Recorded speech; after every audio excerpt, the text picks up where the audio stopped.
guys, welcome back to my YouTube channel. If you don't know who I am, I'm Brianna, and today we are going to be doing a spoiler-free reading vlog reading new romance books. If you've never seen any of my reading vlogs before, and I have a lot of them, so you should definitely go check them out. It's pretty self-explanatory, but what I'm going to be doing is picking up some books, reading them, giving you my real-time updates, and then I usually give my full review after I finish the book, and then I'll just do a little recap at the end of the video of all the books I read and which ones I would recommend. So for reading new romances, I'm so excited. I just feel like March and now April have such good romance releases. I've been very, very excited. So we're gonna be reading fairly new books. Maybe they came out in February, maybe March. I also have some arcs of some romance books coming out in the next few months. And that brings me into the first book that I want to read in today's video, and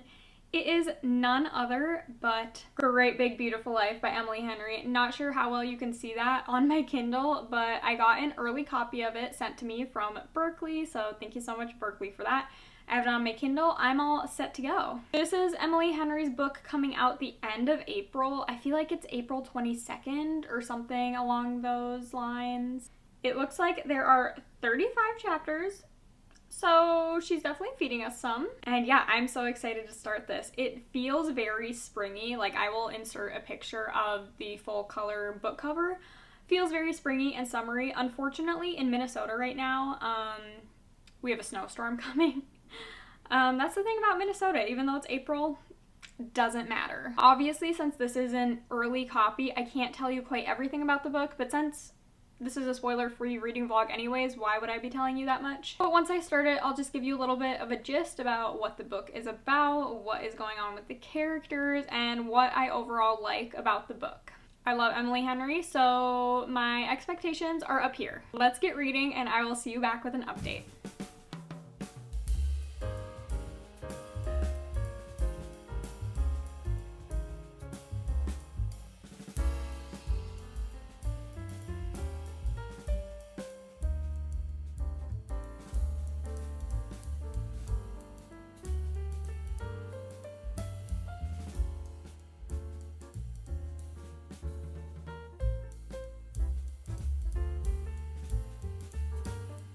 Alright, time for a reading update.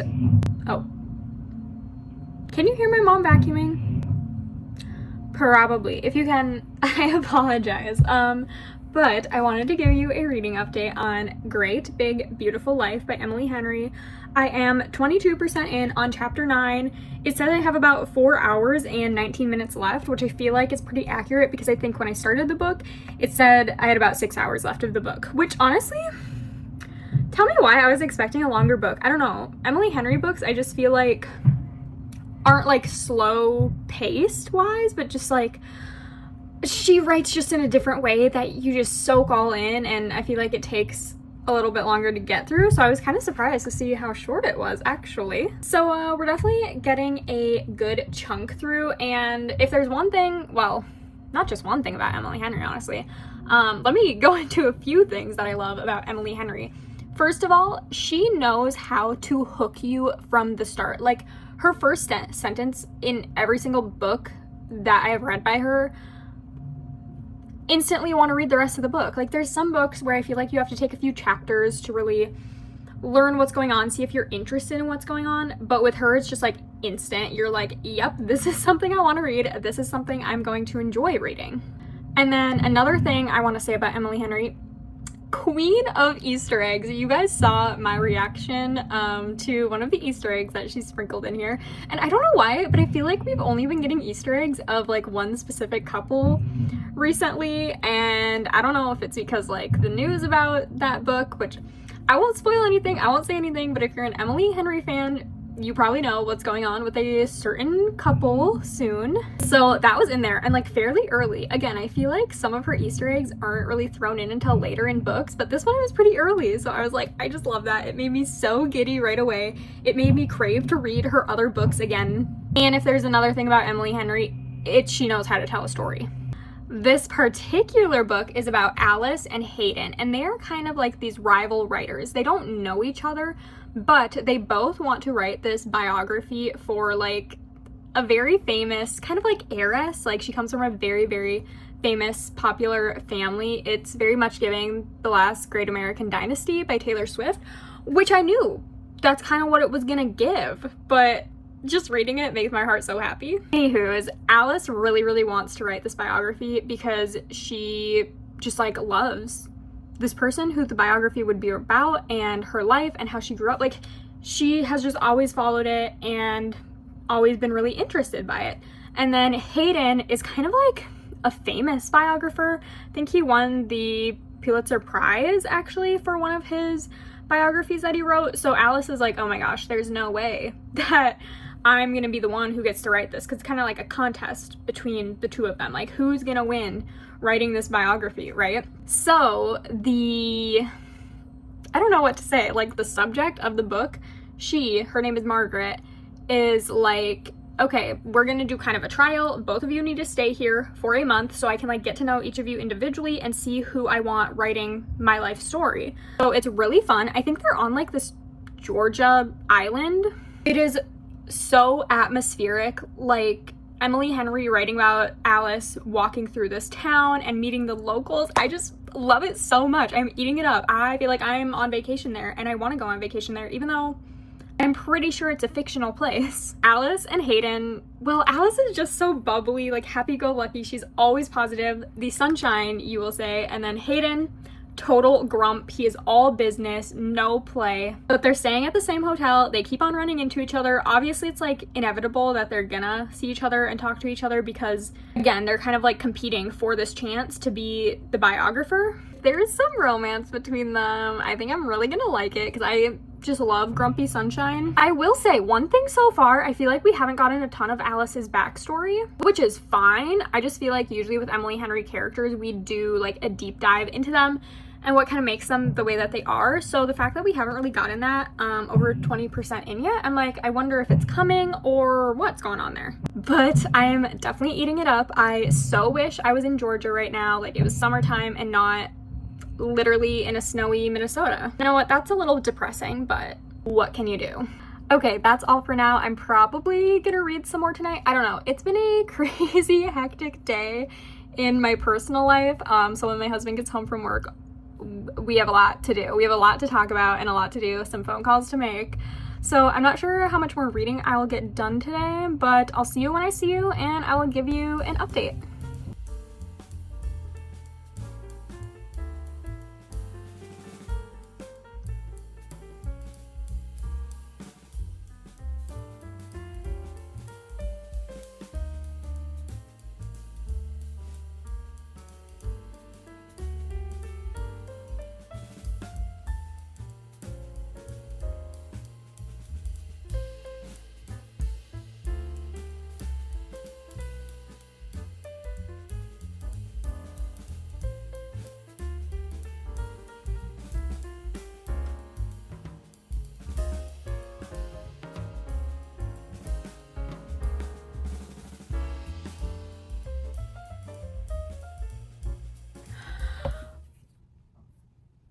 You guys just watched me finish Great Big Beautiful Life by Emily Henry.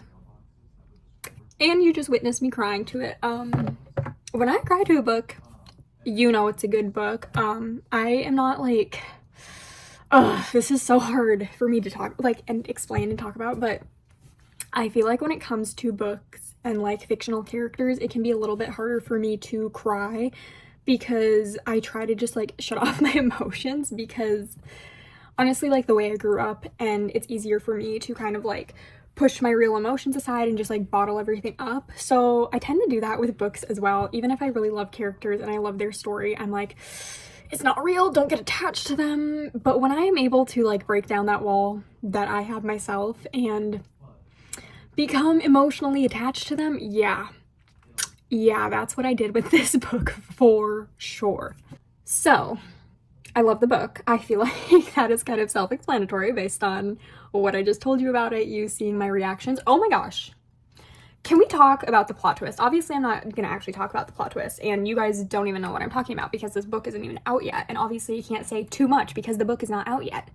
But the plot twist, I had a few theories going around in my head about what a plot twist could be. Now, keep in mind, this is just like an Emily Henry contemporary fiction. I was like, I don't even know if there's gonna be a plot twist.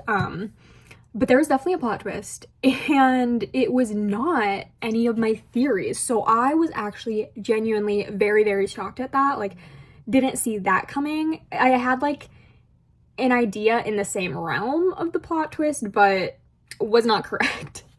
So also, when a book is able to surprise me like that, it's a good book. Emily Henry's writing is just on top as usual. It's so beautiful. There are so many beautiful quotes. I like cannot wait to get the physical copy of the book and probably annotate it. I want to reread all the Emily Henry books and annotate every single one of them just because I love her so much, and I really have gotten into annotating in the past like year, 10 months to a year. So I really want to go back and read some of my favorites and annotate them. And Emily Henry, she's one of my favorite authors. So I cannot wait until this book is out and like everyone else can read it because I feel like everyone else is gonna love it. It's such a beautiful story. Like Great Big Beautiful Life. Yeah, it is a beautiful story. It is Beautiful Life. That ending. Literally like the last few sentences of the book, I was like, I cannot do this. I cannot do this, Emily Henry. This is too heartwarming. Okay. Give it a 4.5 out of 5. I absolutely loved it. Here's my ranking, my new ranking of, oh my gosh, wait, this is so hard because, is it a 5-star? I don't know. But I feel like that right there, like me saying that I don't know, I feel like that tells me that it's not a 5-star because usually when it's a 5-star, I just have that feeling. But I feel like I definitely liked it better than some other Emily Henry books that I've given 5 stars. So like maybe my taste has just changed. I don't know. I don't know, you guys, because let me tell you what I thought my ranking was going to be. Happy Place is my number 1 Emily Henry book, okay? I was going to rank this one number 2, but considering I gave Beach Read and Book Lovers both 5-star ratings, and then it would be Funny Story, and then People We Meet on Vacation. But I read People We Meet on Vacation like when it came out in 2021 or around then. So I feel like these ratings are not really fair because it's been so long since I've read her other books. Like it's only been a year since I read Happy Place and Funny Story. I don't know, you guys. I feel like it's my number 2 Emily Henry book though, because there's just, I feel like so much more to this book than her other books. Like it feels a little bit different because we have the 2 writers like interviewing Margaret. We're through Alice's POV though, but her and Hayden as they become friends, and then romantic love interests. I just love them together. So you have the romance, but you also have like this mystery and this backstory on Margaret. So you're living through like these decades as Margaret is telling her family's story, and I loved that. And then this mystery around her family, like that getting revealed. So you have that, and then you have the romance, and it's just incredible, okay? And I was talking about this in my first reading update on the book, how I felt like we didn't really get any background info on Alice and Hayden yet, and like their childhood, how they grew up, what made them the way that they are. And we definitely got that eventually. It just came a little bit later than I was expecting, but we got that, and that was incredible. Love both of their backstories. So we might have an Emily Henry rereading vlog coming up sometime soon, so I can give you like my true ranking because I feel like my reading tastes have changed a little bit. I'm gonna sit on this rating a little bit. It's either gonna be 4.5 or 5 stars, so I'll tell you guys at the end of the video, but when this book comes out, you better be reading it. Also, the next book I will be starting is Wild Side by Elsie Silver. This is the 3rd book of the Rose Hill series, and this one came out early March. It's been out for less than a month, I think, as I'm filming this, so she's still pretty new, and I'm really, really excited for this one. So the next clips you're gonna see of me will be reading this.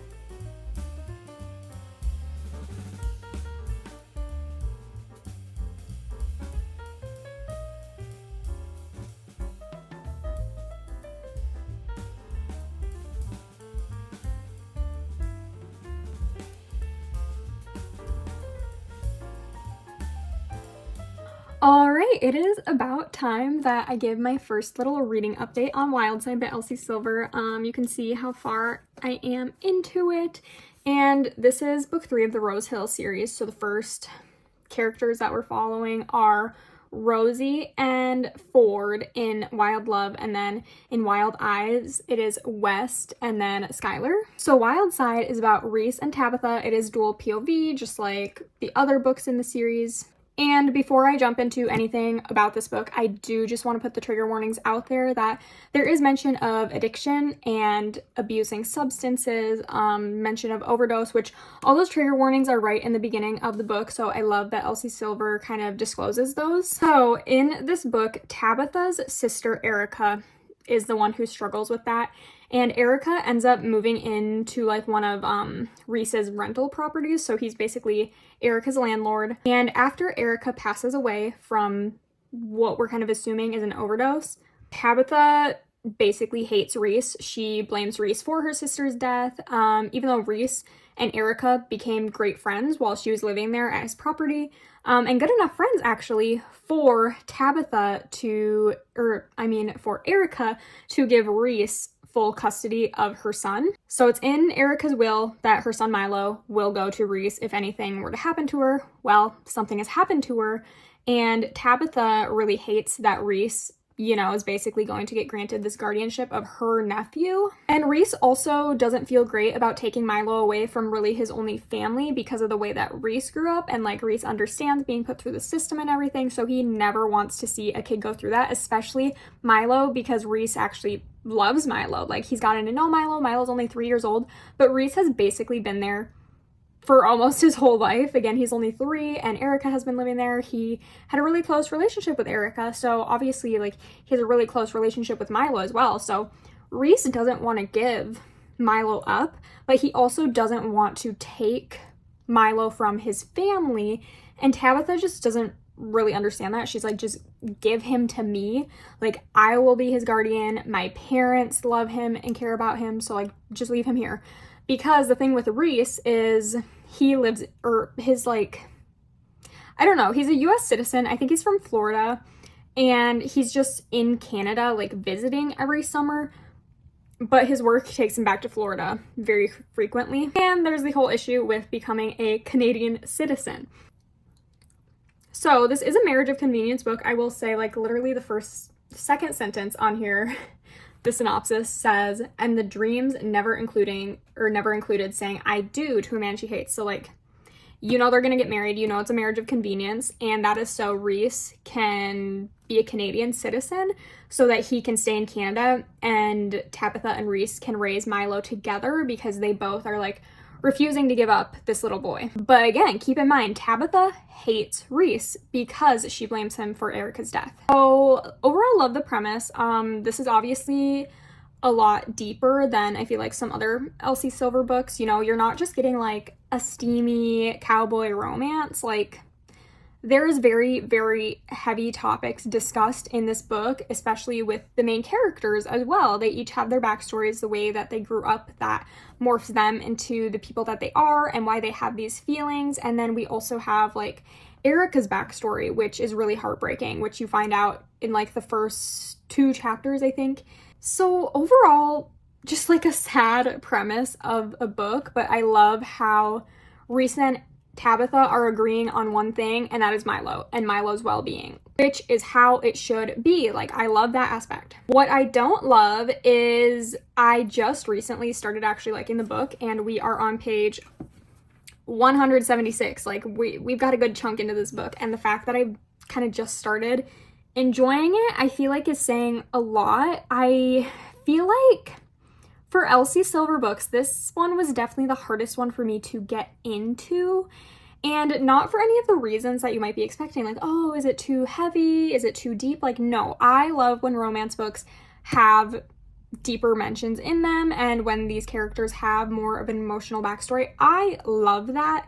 My issue is that it has just felt so repetitive. Like, every single chapter has kind of felt the same with Tabitha's POV, because she just talks about hating Reese constantly, and she's like, I can't stand this man, and like that's all we're getting from Tabitha. And then Reese is like, we see his job a little bit, and we see how much he cares for Milo, and he's like, I'm gonna try and be civil with Tabitha, like, I have no hard feelings here, like, I don't want to take her nephew from her. Like, I'm liking Rhys more than Tabitha, but I still wouldn't say that I love him as a character yet. Tabitha, I wouldn't even say I like as a character. I mean, I get that when you are going through hardships and when you're hurting, you tend to hurt other people as well. Like, I get that. I get that some of the things she has went through growing up and with her sister, why she would be the way that she is. Honestly, she's just kind of a witch with a B. And the whole fact that this is a marriage of convenience book and they just got married 170 pages in, that just feels a little bit ridiculous to me. Like, I get that there has to be buildup, but I feel like when they first mentioned Rhys's issue with not being a Canadian citizen, that was maybe like 50 pages in. So I feel like then it could have been a great point for them to be like, oh, let's get married. Like, why did it happen 100 pages after that point, you know? I'm definitely not loving this one, which I'm really disappointed about. Obviously, I don't know yet for sure because I'm not done with it, so I'm not gonna say like my total feelings, my total rating or anything at this point, obviously. But I am definitely not enjoying it as much as the other Rose Hill books, which again, really sad. I was really looking forward to this one because it's a marriage of convenience. I usually love marriage of convenience and just like the drama that ensues. This one's falling a little bit flat so far. I will of course keep you updated as I keep reading, and I'll give you my final thoughts, final rating, but definitely a slow start. I do like how there is a lot of depth to this book. So that's my update for now. I will catch you with another update at some point.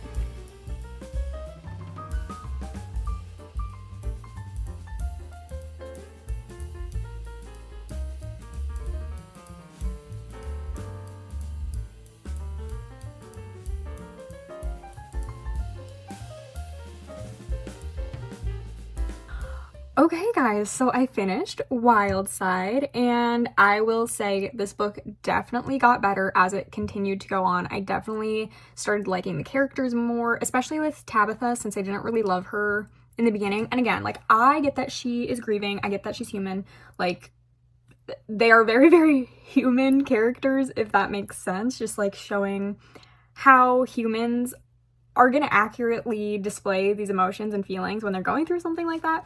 So I do really appreciate that, and I feel like that just kind of hit me a little bit later.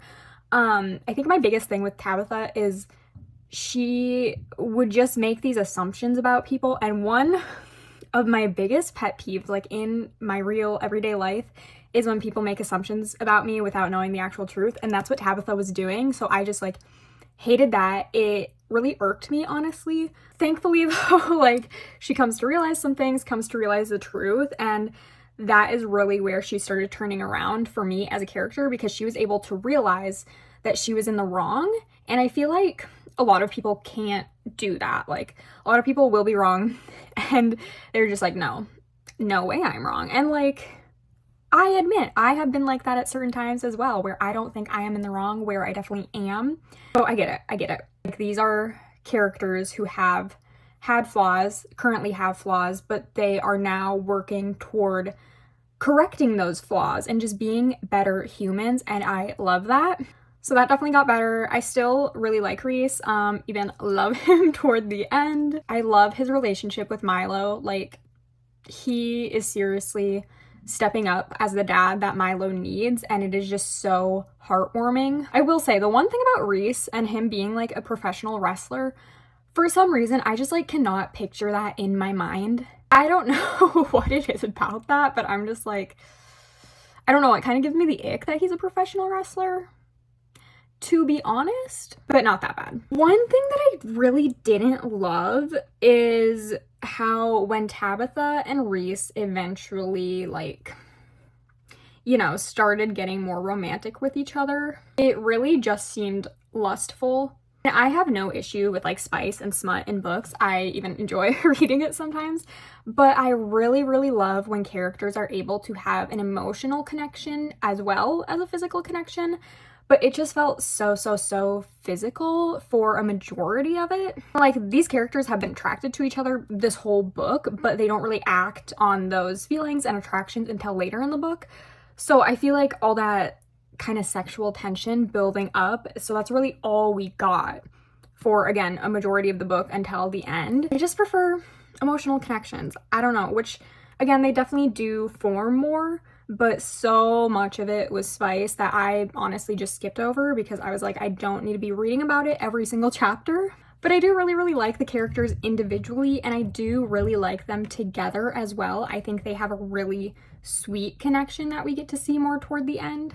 I love the whole found family trope because, again, Reese was an orphan. He has never really had family.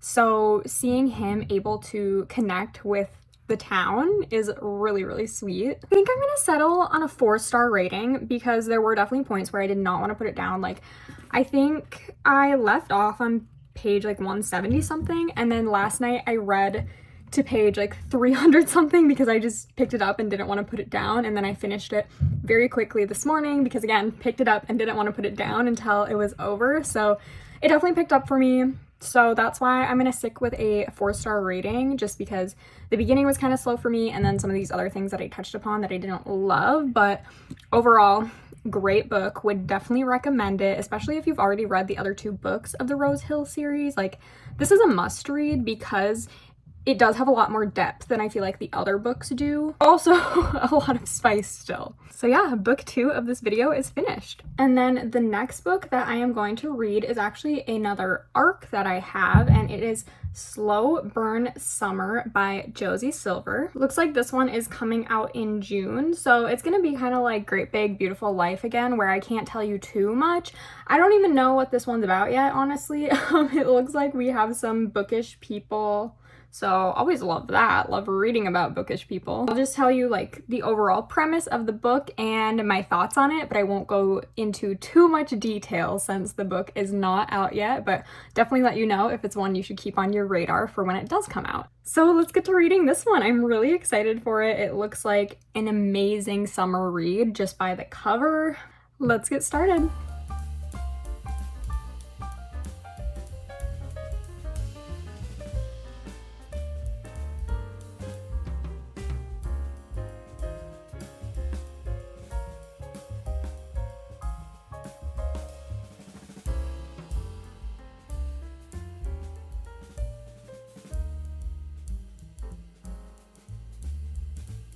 So I finished Slow Burn Summer by Josie Silver, and you're probably like, oh, did I miss a reading update? No.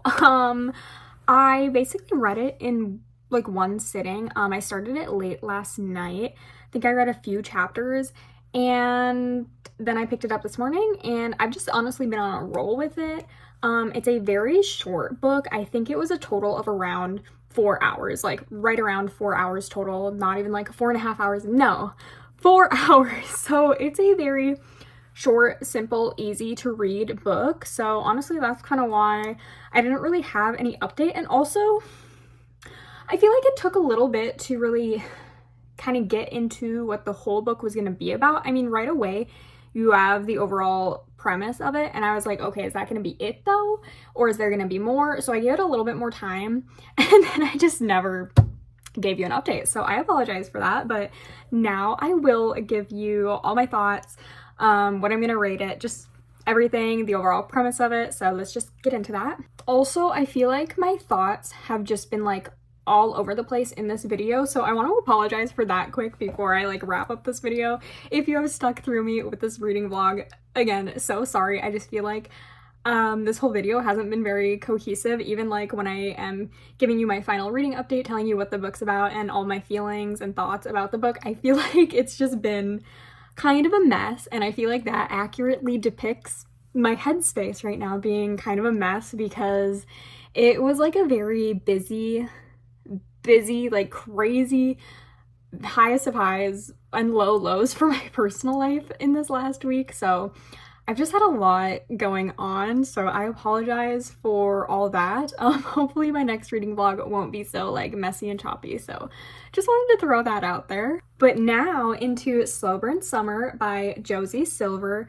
This book is about Kate, who honestly is not having a very good life right now. She found out her husband was cheating on her with his secretary, so she's going through a divorce. She is unemployed, so she's really just like looking for any job she can land right now, right? Because She has a 19-year-old daughter going to university, and Kate is just down in the dumps of life, honestly. She sends a letter to her old agent from like 20 years ago when she was trying to get into acting, but then she ultimately ended up quitting acting because she got married, she had a kid, and she's just been like a stay-at-home mom basically for the last 20 years almost. She sends a letter to her past agent, but that agent has passed away, but his son, Charlie, took over the role. So Charlie, at this agency that he works for, they have an author that has written a romance book, but this author usually doesn't write books like that, so they want to publish the book under a different person's name. So basically they call up Kate and he's like, hey, do you want to be hired to be this like ghost author essentially? And she's like, sounds kind of weird. I'm gonna have to think on that. But she ends up reading the romance book and basically falls in love with it. So she's like, oh my gosh, yes, I want my name like on the cover of this book because I love it so much, and I feel like so many readers are gonna be so obsessed with this book basically. And that is where the story starts off. You get to see a lot more of Kate and this publishing business, a lot of the background in that, doing PR stuff and just like marketing. And I loved that aspect of the book. Like as a reader, as a book person, I love reading about book people and just seeing the whole background of the industry in any way, shape, or form. I loved seeing that. There's also a little bit of a mystery to this book because the whole time we don't really know who the real author is, and Kate herself is curious about who the author is. So she's like trying to piece things together, trying to talk to the author like through email and stuff a little bit so she can maybe find out who the real author of the book is. So I loved the mystery aspect. And then another really, really sweet aspect to the book that I loved is Kate's very, very close relationship to her sister Liv.